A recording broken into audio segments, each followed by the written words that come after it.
Boa noite.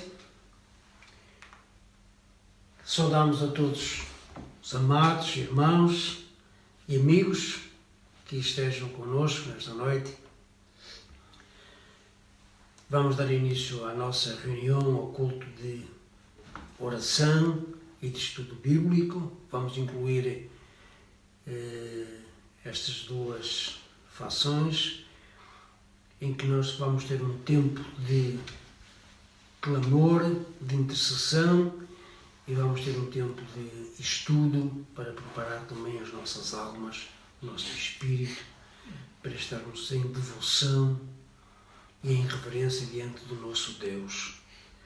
Quero saudar a todos, amados, com a paz do Senhor, aqueles que nos acompanham, tanto aqui perto como longe, e queremos convidar-vos a participar. Participando das músicas, vamos cantar dois coros bem conhecidos, que todos devem participar em vossa casa. O marido faz um dueto com a esposa, vice-versa, os filhos com os pais. Vamos todos louvar ao Senhor, e esse é o mais importante.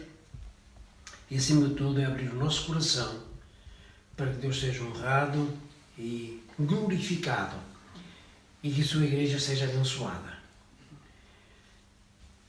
Convidamos a todos aqueles que estão a ouvir, que nos estão a acompanhar, mas que não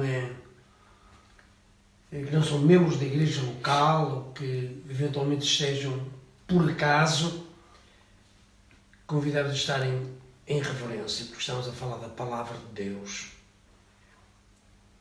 E o nosso clamor diante de Deus é que a sua palavra fale a cada coração e, por conseguinte, também ao teu coração. E assim convidamos a entoarmos uma música que vai ser o coro das nossas coletâneas com o número 1132. Sim, Tu és digno, Senhor. Tu és digno. Tu és digno de toda a adoração. Tu és digno de todo o louvor.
Senhor nosso Deus, Tu és digno, Senhor.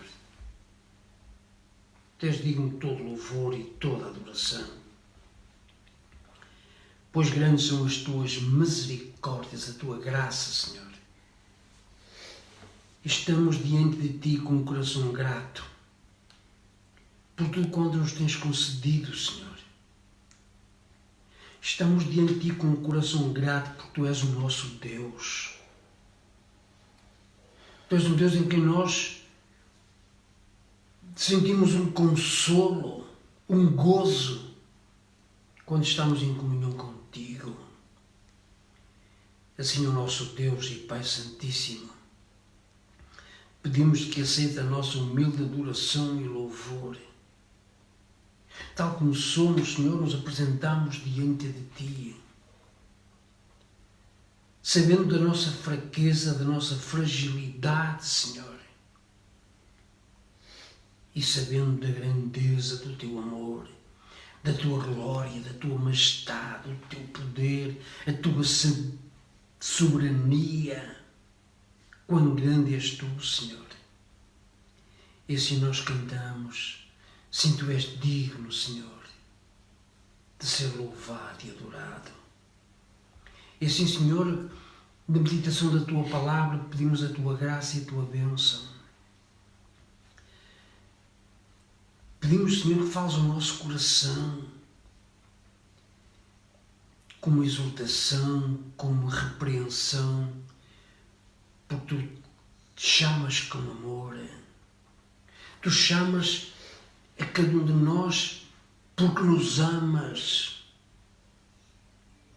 E assim como um pai cuidadoso do seu filho o corrige, assim tu também nos corriges porque nos amas, Senhor.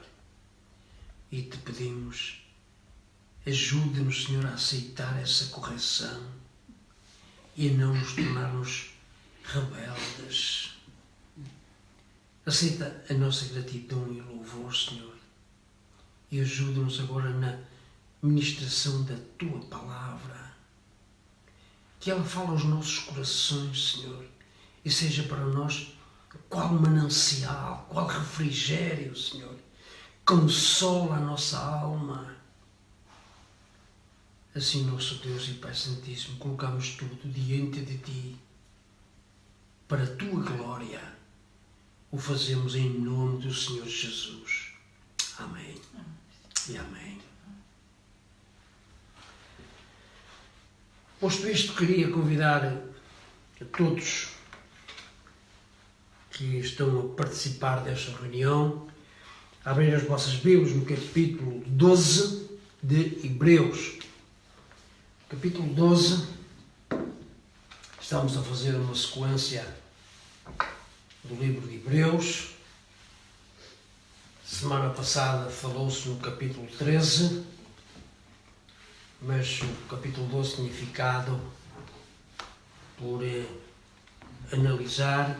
Vamos fazê-lo hoje. E queria que os nossos irmãos se munissem das vossas Bíblias e acompanhassem a leitura. Diz no versículo 1, portanto,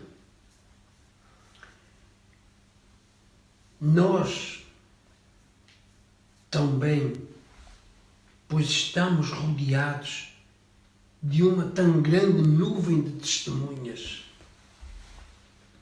deixemos todo o embaraço e o pecado que tão de perto nos rodeia e corramos com paciência a carreira que nos está proposta. Portanto, nós estamos rodeados de uma tão grande testemunha. Quando o escritor faz esta referência nesta epístola, provavelmente ele estava a falar para os hebreus, ou para os judeus, os novos crentes,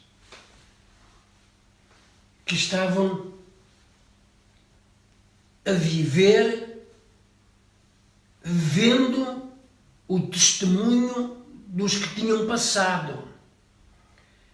O capítulo 11, nós já analisámos e vimos os heróis da fé, homens que deram um exemplo tremendo. Exemplos de fidelidade a Deus, de buscar a Deus. Mas estes irmãos aqui poderiam estar a passar por uma fase em que eles tinham visto os primeiros cristãos. Poderiam ter lidado bem perto até com os apóstolos. Vimos que, portanto, nós também, pois, que estamos rodeados de uma tão grande nuvem de testemunhas. O testemunho é muito importante, essencialmente para nós crentes, os filhos de Deus. Devemos ser homens e mulheres de testemunho fiel. E vimos que deixemos todo o embaraço e o pecado que tão de perto nos rodeia.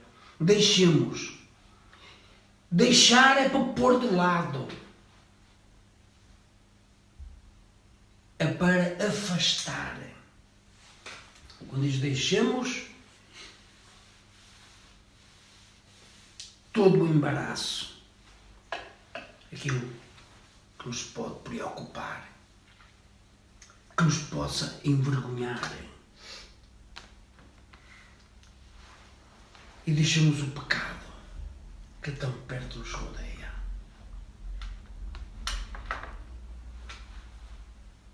Devemos de ter em atenção que o pecado está presente. É que o escritor diz aqui, o pecado que de tão perto nos rodeia. E, meus irmãos, nós não podemos viver descuidados e ninguém pode estar descuidado quando há uma serpente por perto.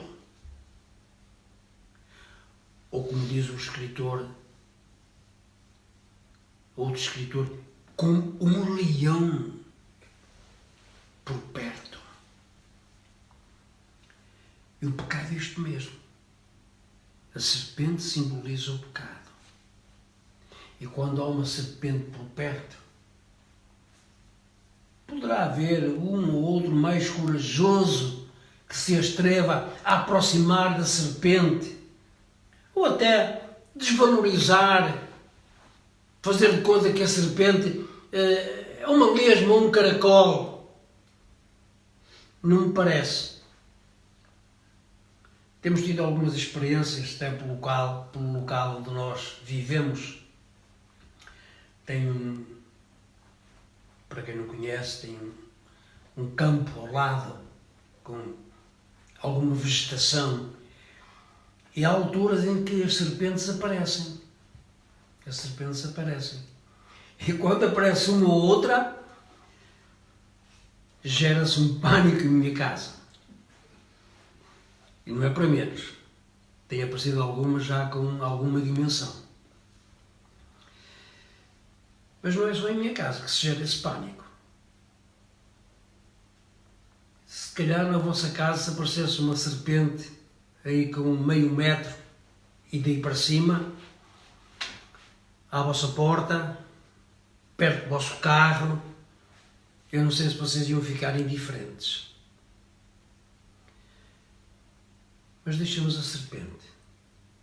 Pensemos no pecado. O pecado está presente. E ele de perto nos rodeia. Então vemos aqui a exultação é que o pecado que tão perto nos rodeia deve ser deixado. Corramos com paciência a carreira que nos está proposta. É de terem atenção a algumas palavras. Deixar e o correr. Deixar umas coisas de lado e correr com paciência a carreira que nos está proposta. Para correr, temos que ter força. Para correr, precisamos de ter a capacidade pulmonar para aguentar a caminhada. Eu vou contar uma situação que se passou hoje comigo. Estamos a fazer, isto é uma parte, mas convém dizer apenas para ilustrar.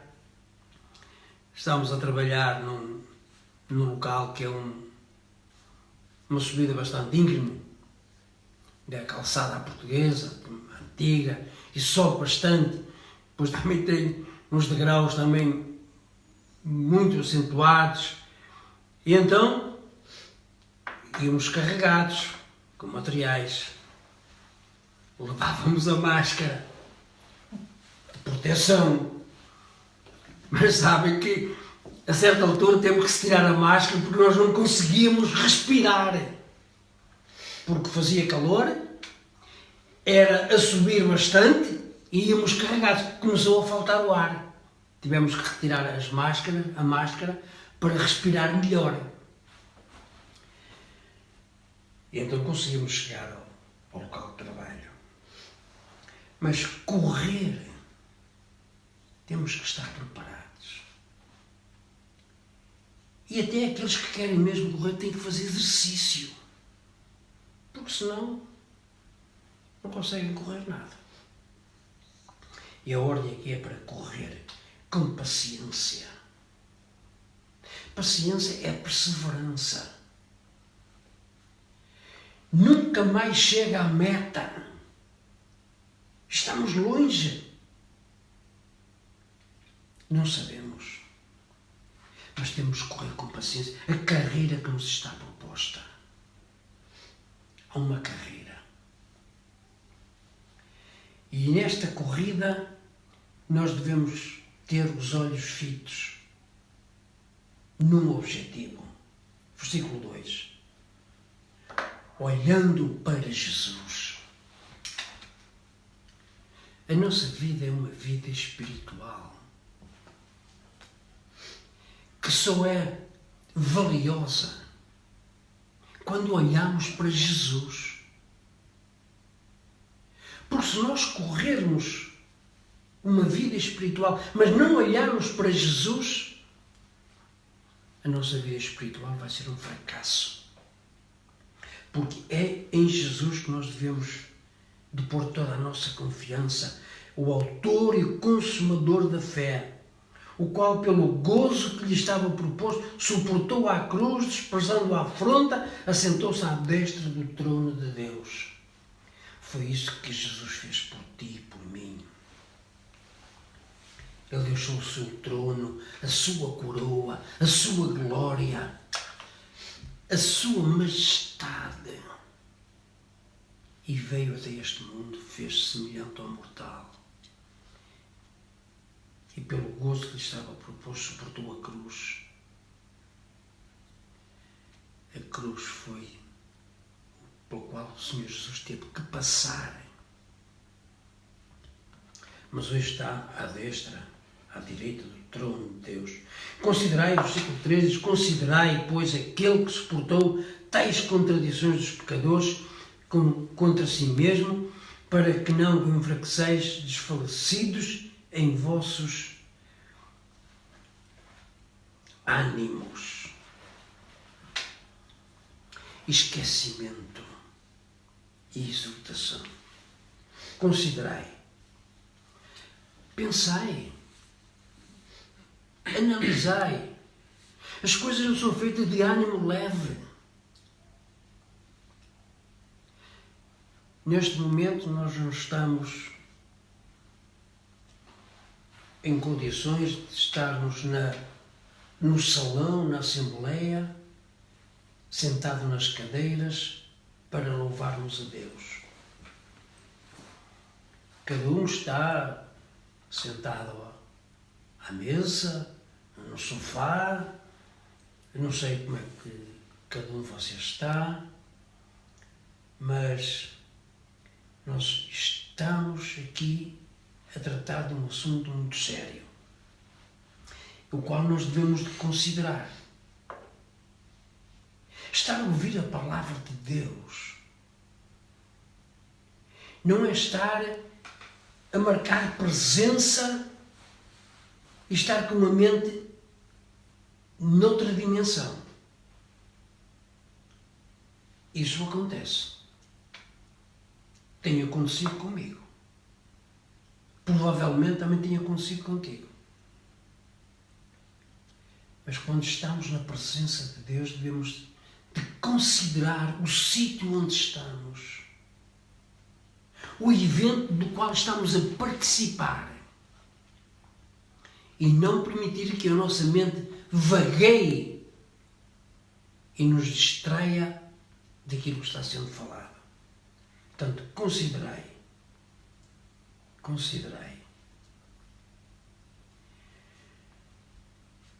E depois vemos na parte final do versículo, em que diz que não, para que não enfraqueçais, desfalecendo em os vossos ânimos.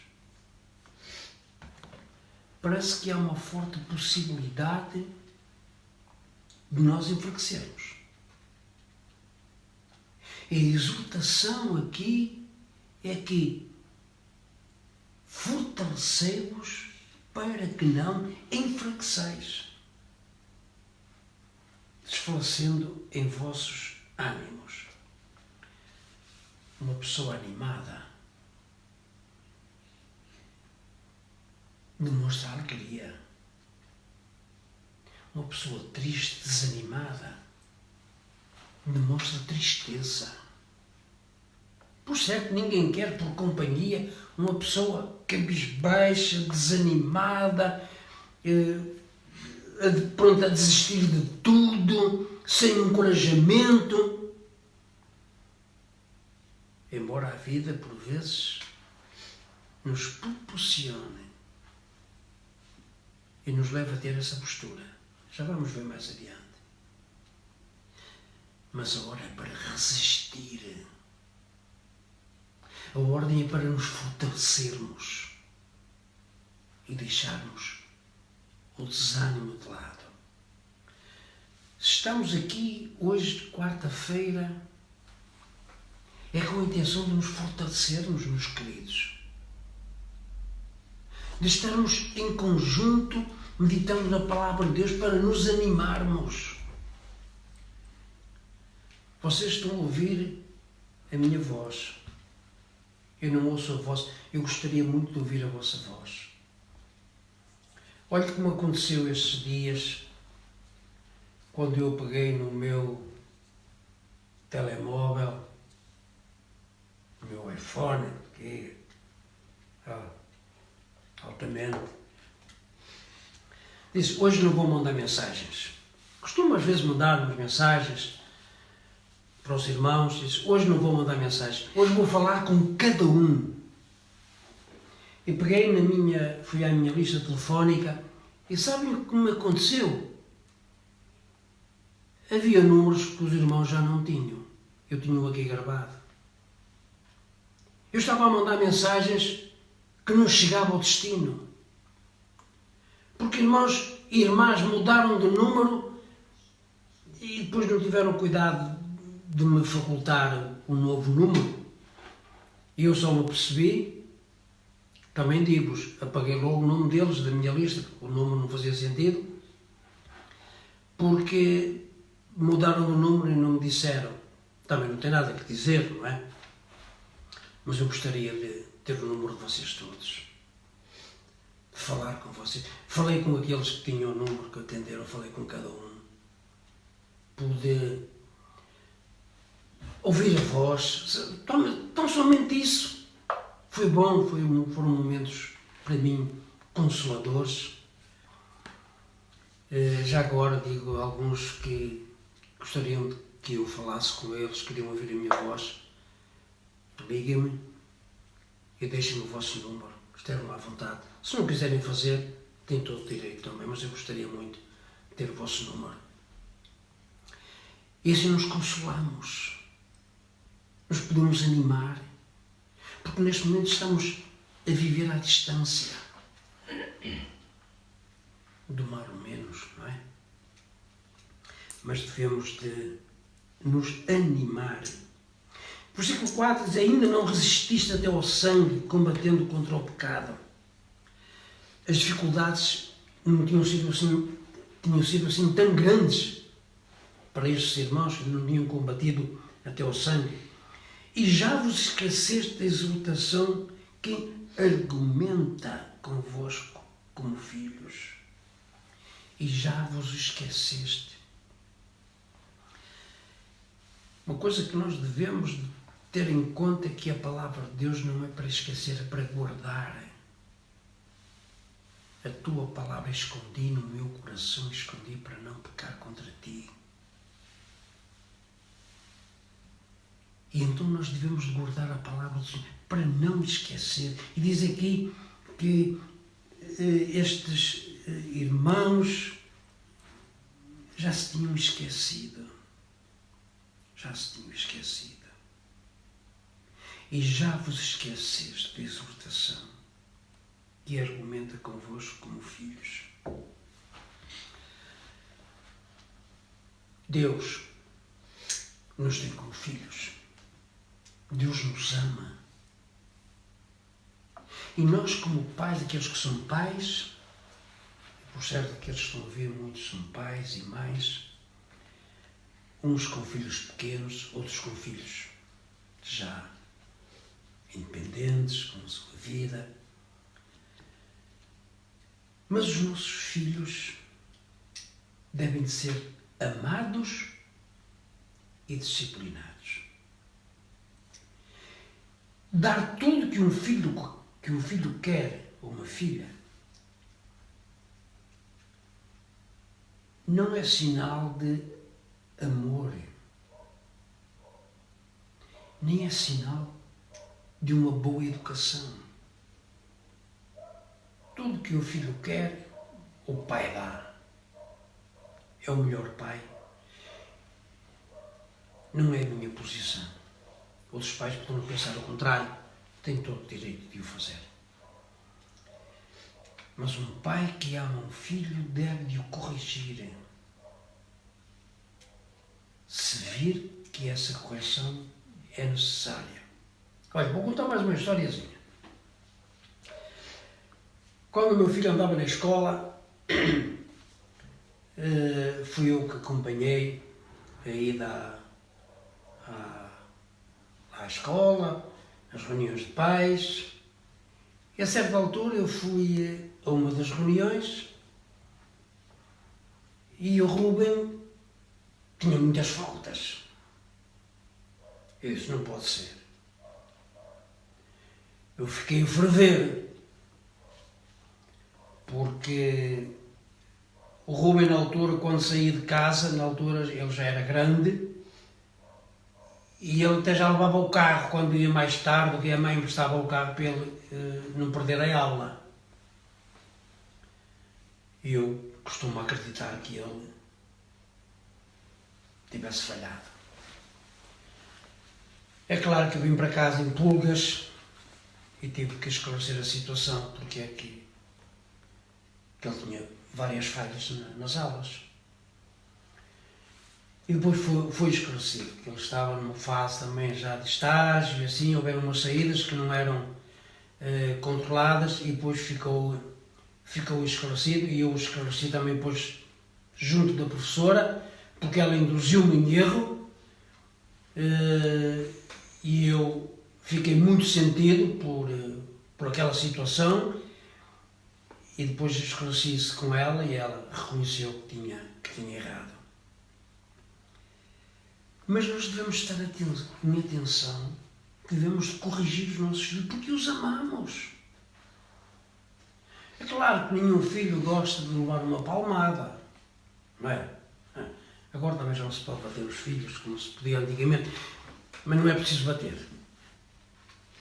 Não é preciso bater para corrigir os filhos. Também não é preciso dar tudo para ser um bom pai ou uma boa mãe. Mas Deus é um bom pai. Deus ama verdadeiramente a cada um de nós. E nós somos seus filhos. Que privilégio! Mas quando sentimos uma correção na nossa vida,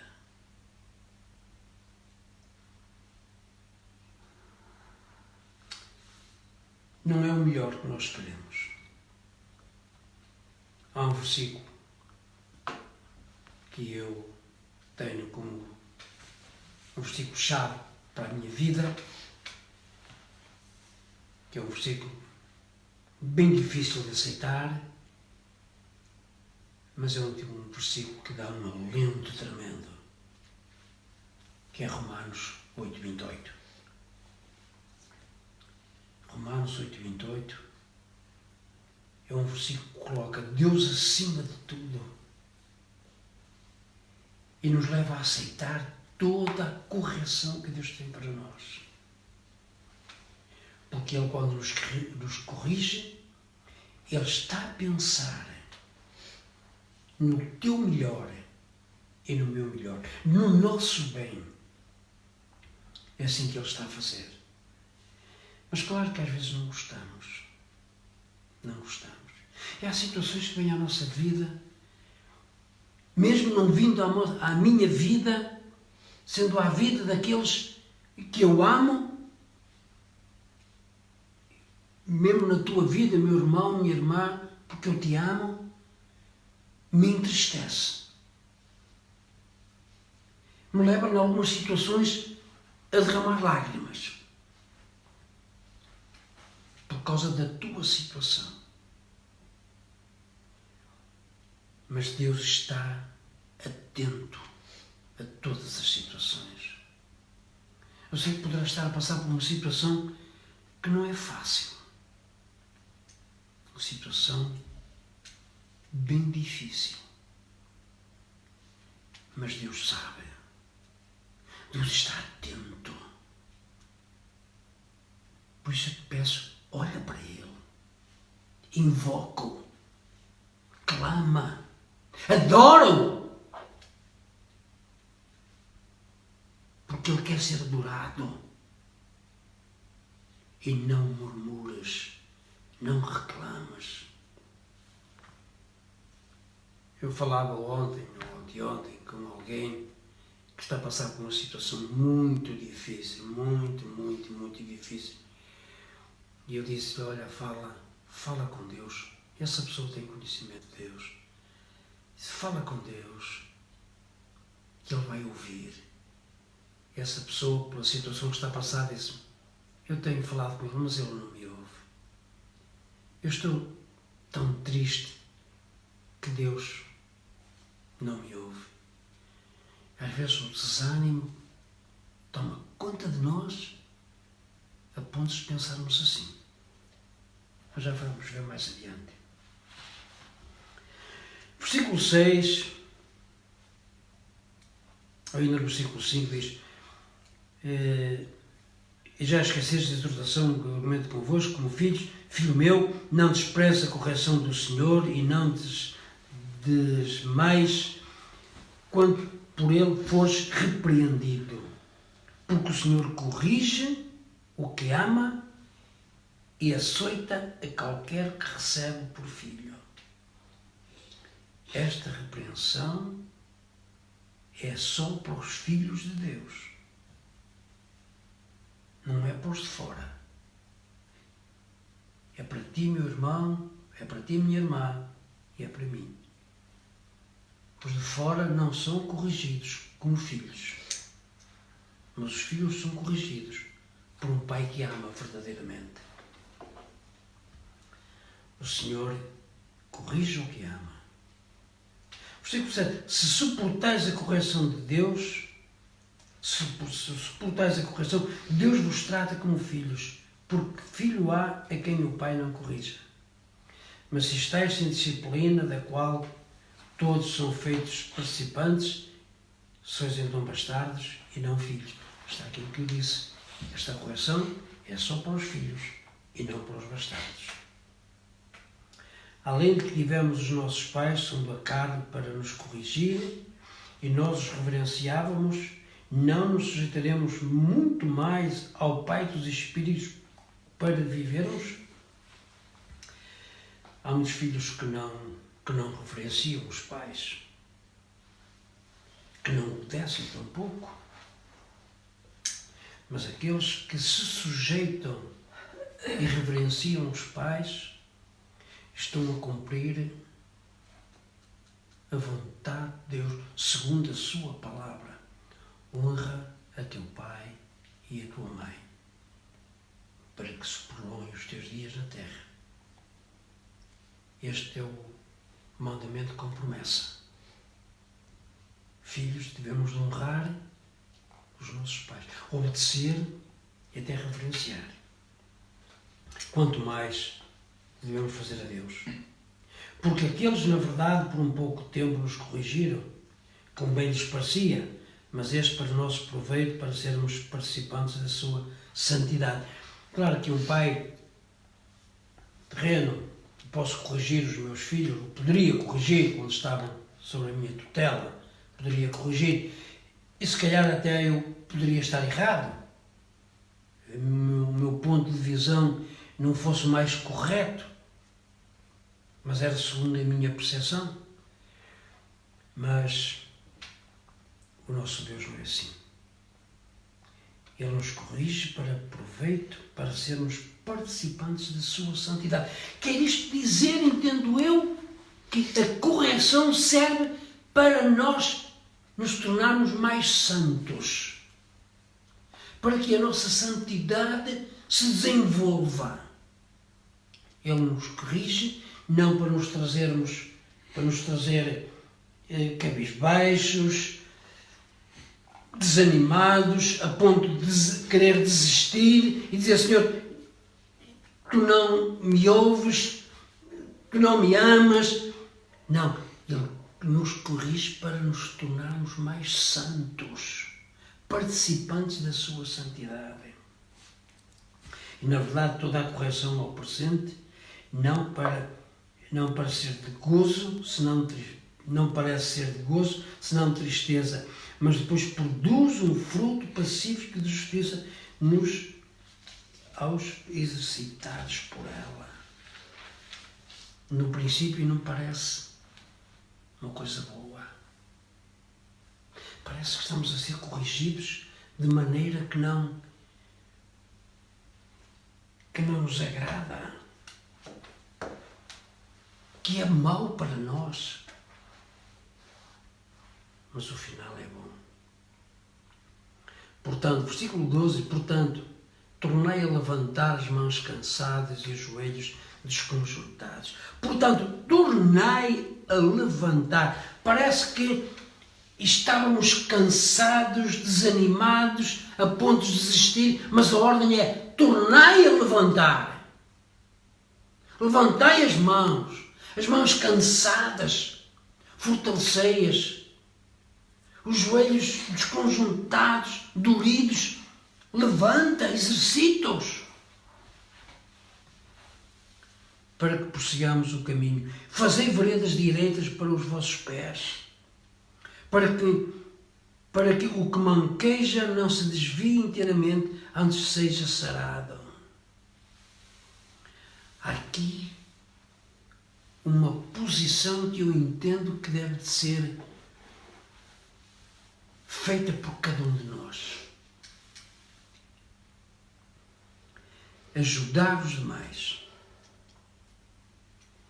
Fazemos veredas direitas para os nossos pés, para que o que manqueja não se desvie inteiramente, antes seja sarado. Manquejar quer dizer que numa corrida temos menos probabilidades de sermos vencedores. A menos que o nosso adversário seja como a lebre e a tartaruga. Que o excesso de confiança pode originar isso. Mas sabemos que se tivermos alguma dificuldade nas nossas capacidades motoras, vamos ter dificuldade em competir com outros que estejam aptos. Devemos dar mais ajuda a esses. Quantas vezes eu preciso dessa ajuda? Quando estou manquejando, ficando para trás, não conseguindo acompanhar o ritmo, preciso de um abraço amigo, de um apoio, preciso de um empurrãozinho. E outros, se calhar, poderão precisar também de mim para isso. Precisamos uns dos outros para nos ajudarmos mutuamente. Ajudar-nos para que sejamos sarados. Segui a paz com todos e a santificação, sem a qual ninguém verá a Deus. Mas, meus irmãos, este versículo é tremendo, é pequenino, é muito simples. Segui a paz com todos e a santificação. Seguir a paz não é seguir o ódio, nem a revolta. É seguir a paz acompanhado de santificação. Uma paz sincera. Aquela paz que Jesus dá, que nós alcançamos. Seguir a paz com todos. Eu não gosto nada daquele irmão perturba-me. Eu junto daquele irmão, daquela irmã, não tenho paz. Alguma coisa não está bem na minha vida se eu pensar assim. Porque o que a palavra de Deus diz é: segui a paz com todos, porque sem a qual ninguém verá o Senhor. E tendo cuidado de que ninguém se prive da graça de Deus e que nenhuma raiz de amargura brotando vos perturbe e por ela muitos se contaminem. Várias situações encontramos aqui neste versículo. Primeiro, tendo cuidado, sendo zelosos. Não é ler a palavra de Deus, ouvir o sermão e agir aéreamente, como se fosse uma coisa banal. É importante, e eu disse há pouco, estamos tratando de assuntos relacionados com a palavra de Deus. Tendo cuidado que ninguém se prive da graça de Deus. Não podemos ser um impedimento que outros se privem da palavra de Deus. Devemos ser uma graça abençoadora. E que nenhuma raiz de amargura brotando. A raiz é o início de alguma coisa. Não é? Uma árvore, por exemplo, tem a sua raiz. Umas com as raízes mais profundas, outras com as raízes mais superficiais. Depende do tipo de árvore. Até uma simples planta tem a sua raiz. A raiz é uma coisa que produz, que é muito difícil se ver. O que está de fora é o que se vê, a raiz que está na terra não se vê. Mas se cortar a raiz, aquela árvore ou planta seca. A raiz é importante. A raiz busca os nutrientes na terra necessários para que a árvore ou a planta, seja de alimento ou não, mas se fortaleça. E aqui a raiz é importante. E vemos raiz de amargura.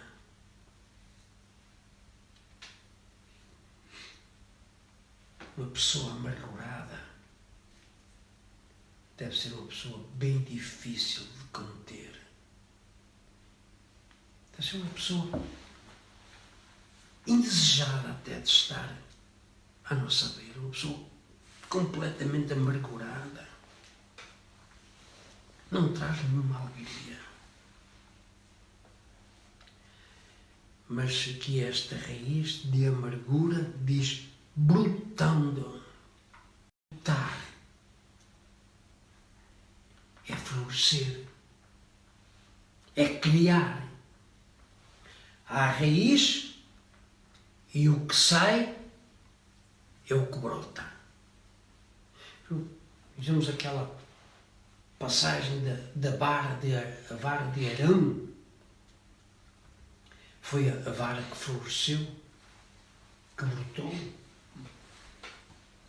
E assim é qualquer planta. Tem a raiz e depois tem o restante. A raiz é boa, a árvore é boa. Se a raiz é má, a árvore é má. Então a raiz de amargura pode brotar coisas terríveis. Pode brotar perturbações e que por ela muitos se contaminem. Meus irmãos, se eu disser que uma igreja local corre o risco de ter raízes dessas que brotam amarguras, que contamina os demais, por ela muitos se contaminem. Não sei o que é que poderão pensar se eu disser isto. Mas nós devemos terem atenção para cuidar bem da raiz que nos alimenta. Nós estamos brotando alegria ou amargura. Somos o impedimento de outros ouvirem a palavra ou até sermos os causadores de outros se contaminarem. Devemos de ter o cuidado, como diz o ministro, tendo cuidado, devemos nos corrigir segundo a palavra de Deus. E quando alguém ouve uma exortação, em termos de chamado de atenção, de esclarecimento, não deve por isso ficar magoado ou magoada. Deve agradecer, porque estamos ajudando-no nesse sentido. Quando alguém mostra alguma amargura e não esclarece, não diz a razão da sua amargura, e então posso ser eu o causador dessa amargura, aquela raiz está a brotar uma contaminação. Portanto, devemos de retirar toda a raiz de amargura que haja em nós. Retirar completamente. Eu não quero ser uma raiz de amargura que brota veneno para contaminar os outros. Não. Eu quero ser um vaso de honra, um vaso de bênção. Versículo 16. E ninguém seja de vaso ou profano como Esaú, que por um manjar vendeu o seu direito para uma genitura. Porque bem sabeis que, querendo ele ainda depois de herdar a bênção, foi rejeitado porque não achou lugar de arrependimento, ainda com lágrimas buscasse. O arrependimento é importante. A hora de nos arrependermos é contínua. Arrependei-vos, arrependei-vos. Porque não chegaste ao monte palpável aceso em fogo, e à escuridão, e às trevas, e à tempestade, e ao sonido da trombeta, e à voz das palavras, da qual as que ouviram pediram que se lhes não falasse mais, porque não podiam suportar que se lhes mandava até um animal se tocasse no monte, seria apedrejado. E tão terrível era a visão que Moisés disse: estou todo assombrado e tremendo. Isto aqui estamos a considerar as duas alianças. A aliança do Velho Testamento, o Monte Sinai, onde Moisés ficou assombrado e temeroso. onde até se um animal tocasse no monte seria apedrejado. Esta é a aliança antiga, portanto, o Velho Testamento. E vemos no versículo 22, mas chegaste ao monte de Sião, à cidade do Deus vivo, à Jerusalém celestial e aos muitos milhares de anjos. Chegastes à cidade santa, ao monte de Sião, à cidade de Deus. Quando aceitamos Jesus como Senhor e Salvador, recebemos o Espírito Santo, nos tornamos filhos de Deus. Nós temos acesso à cidade celestial. Já estamos assentados nos lugares celestiais com Cristo, que nos foi preparar esses lugares. Somos abençoados por isso. Então, chegamos à cidade santa, à cidade de Deus vivo, à Santa Jerusalém e aos muitos milhares de anjos, à universal Assembleia e Igreja dos primogênitos que estão inscritos nos céus e a Deus, o juiz de todos os espíritos, dos justos e dos espíritos dos justos aperfeiçoados.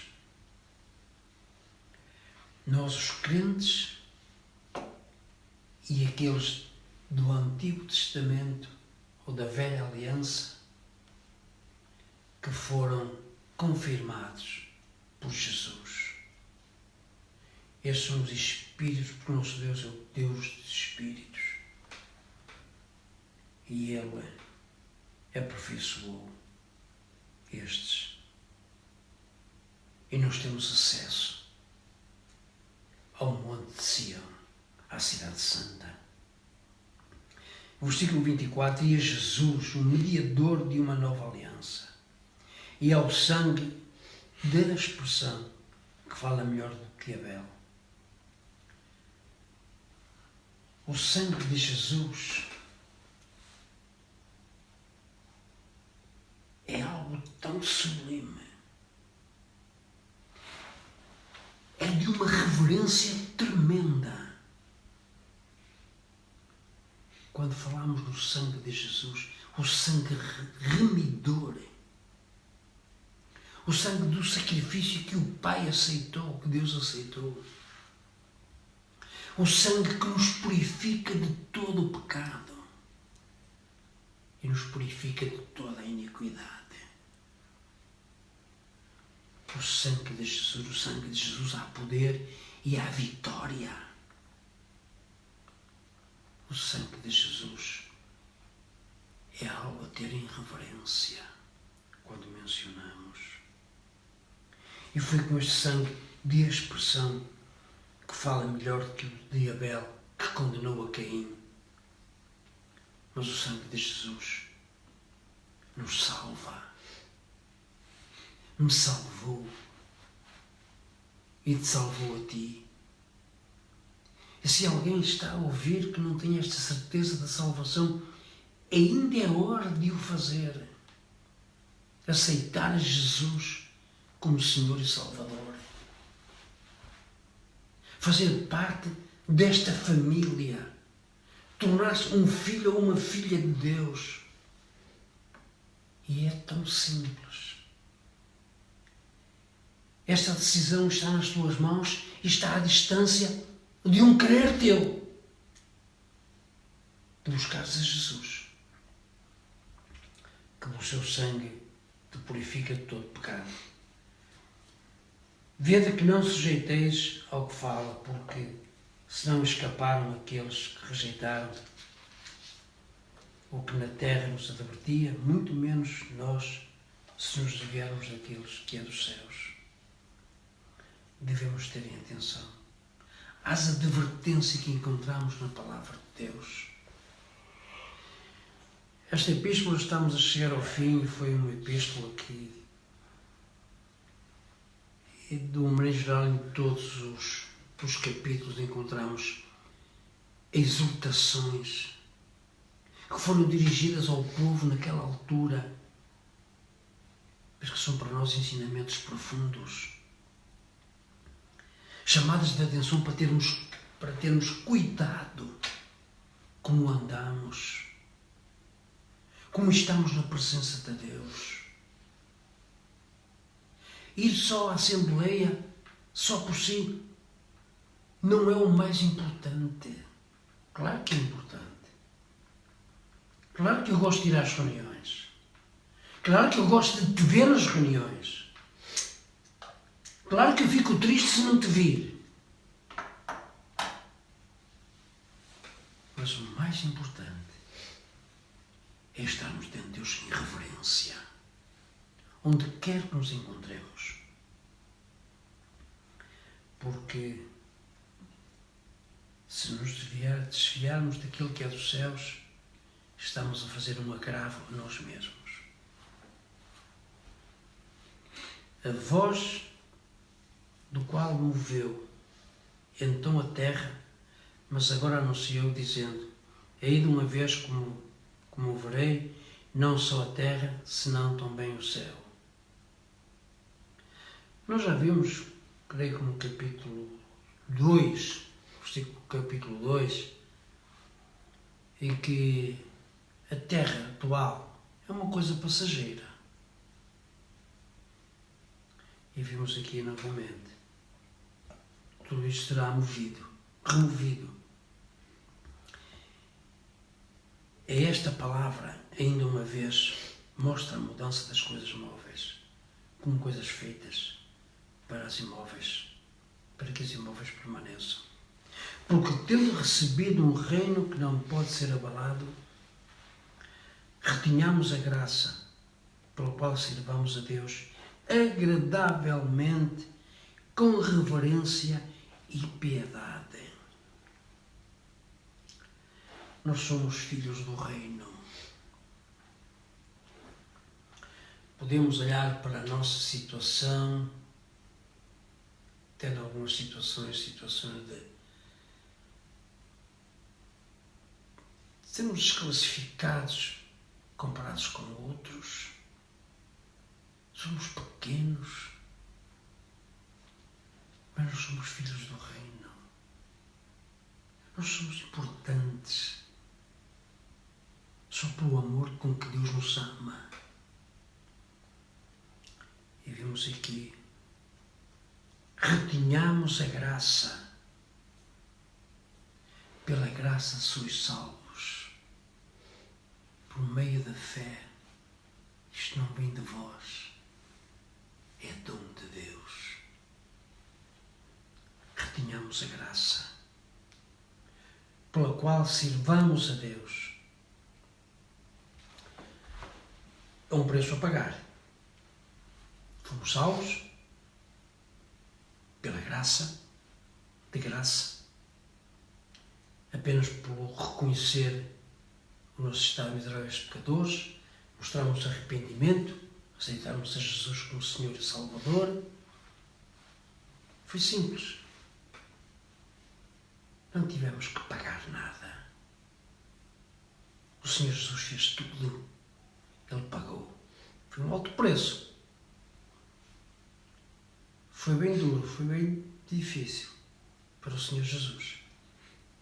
Aquilo que tu custaste e aquilo que eu custei. Mas Ele pagou. Ele pagou. Agora há um preço, que é servir a Deus. Nós fomos salvos para servir. Sirvamos a Deus. Olha, estas 3 referências que tem que existir no serviço que mostras. Agradavelmente. Quando alguém nos serve com agrado, vamos a um restaurante. A pessoa que nos serve tem bons modos, é agradável, comunicativa, parece que a refeição até soube melhor e que o preço até nem foi assim por aí além, só pelo agrado que a pessoa teve. Quando nos agradam, nós ficamos agradecidos. É isso que temos que fazer para com Deus.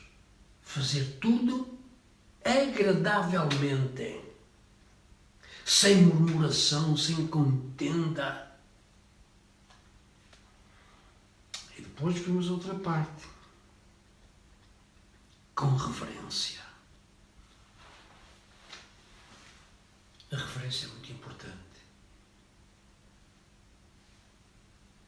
A reverência ao Senhor. Quando vimos no Salmo, diz: a santidade convém à tua casa, Senhor. É o mesmo que dizemos, a reverência convém ter cada um de nós para com o Senhor. Estarmos diante de Deus, devemos estar em reverência, porque Deus é santo, Deus é justo. Deus é o Deus criador de todas as coisas, é o Deus soberano. E Deus exige de ti reverência. Mas Ele nem precisa de exigir. Tu deves sentir, eu devo sentir no meu coração, estar em reverência diante dEle. Fazer tudo com agrado e em reverência, respeito. Respeito solene diante dEle. Não é fazer as coisas de qualquer maneira. Não é tratar Deus como se tratássemos outra pessoa qualquer. Que variamos de postura. Não. Diante de Deus há uma reverência contínua. Porque Ele é um Deus santo e justo continuamente. E piedade. Devemos ser piedosos. Ao sermos piedosos, levam a pensar que devemos ter amor para com os outros. Sermos uma mais-valia para os outros. Auxiliar os outros. E assim termos uma vida em que sejamos para os demais uma bênção. E isso podes fazer tu. E posso fazer eu. Tens que fazer tu. E tenho que fazer eu. A palavra de Deus não é só dar e receber. É exigente para connosco. Exige de mim e exige de ti. Tens beneficiado muito, eu tenho beneficiado muito da graça de Deus. E tem ficado muito aquém aquilo que eu faço para Ele. Tem ficado muito aquém do que devia ter feito.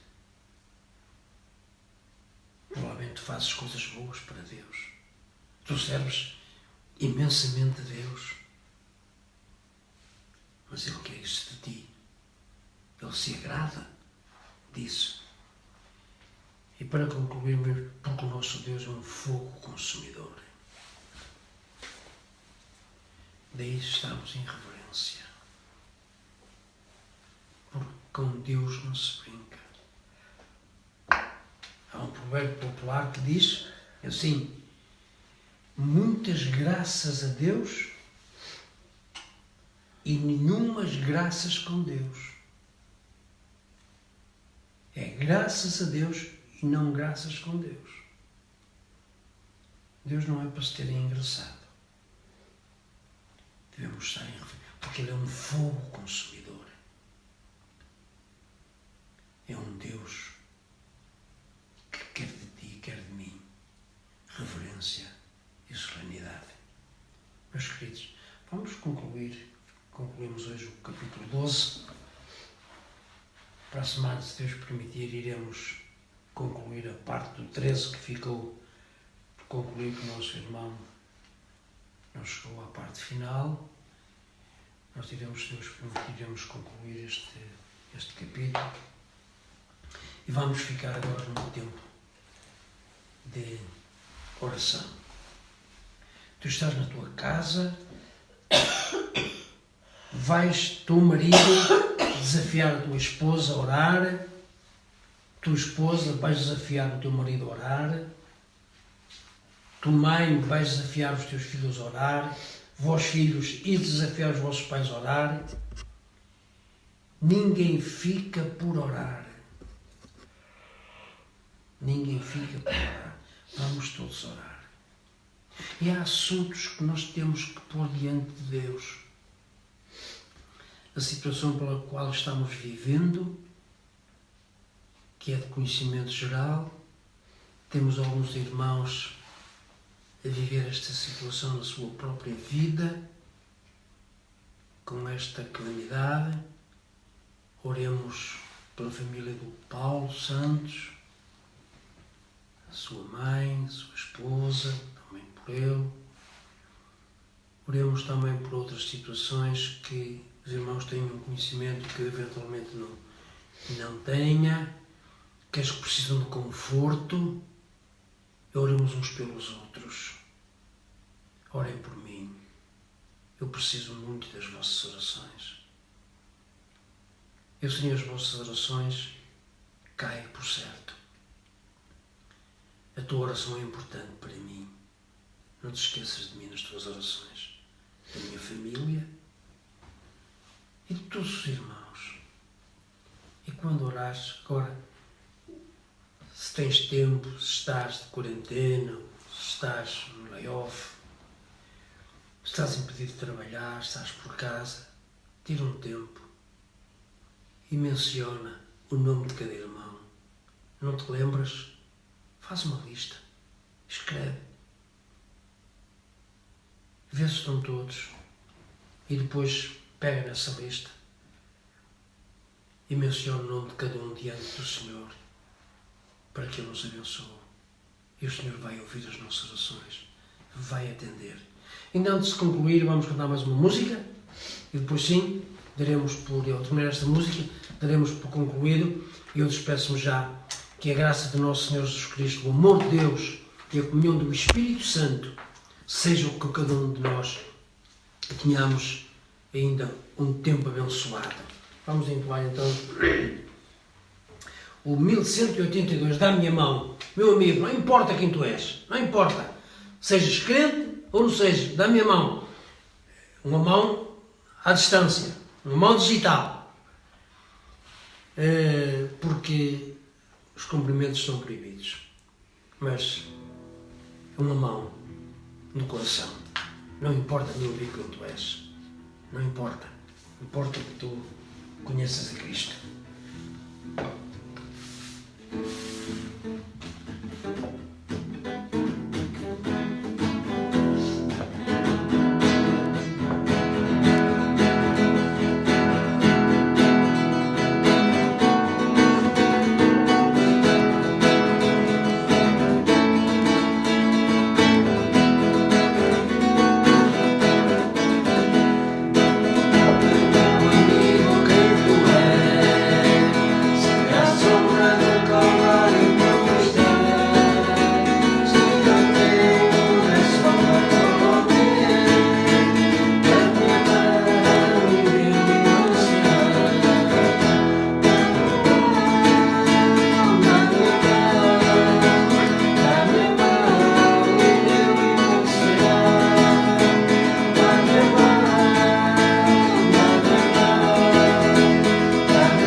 Amém. Glória a Deus.